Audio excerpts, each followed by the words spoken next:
history, rather, like in terms of we're going back to the days where democracy is a very priced commodity. You understand?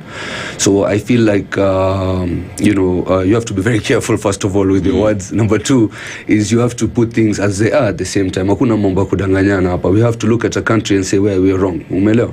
So in terms of accountability, we've seen reports, we've seen the kind of budgets where the weight is being put on, which side and not the priority side. Like right now, farmers are really struggling across the country. They're really complaining. Even saw it on news last night, where we're expecting a tough time coming ahead because production is very low. So and this is what even my principal Sifuna always focuses on and says that I agree that we're doing something. That's the taxpayers' money. We are doing something in our country, but what are we doing it for? Accountability is not only about misuse of funds. It's appropriating funds appropriately, putting the money where it deserves to be put. Right now we have bigger issues like education, health, and of course, and that's why we're wondering, like, what are the stadiums for? Well, people, mwananchi ana shilingi kwa mfuko, umeelewa? The youth are employed. 8 out of 10 Kenyan students are dropping out after high school.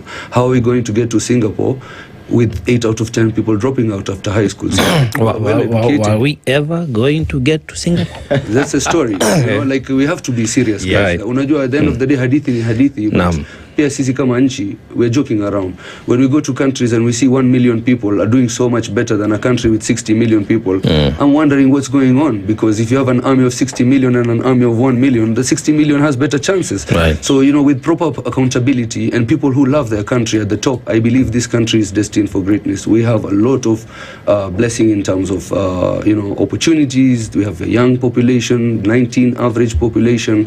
So, all these kind of things really trigger me. But accountability is something that is key. Everything should be open. People should be able to question why it costs 3-4 million to build a toilet.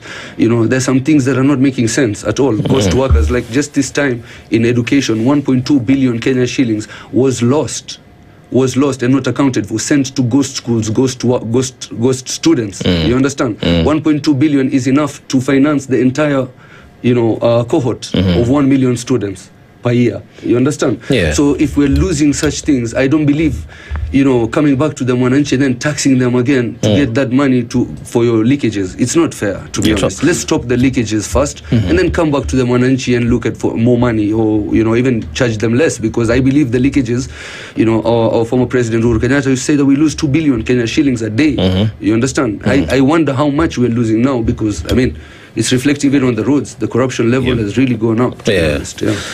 In your opinion, because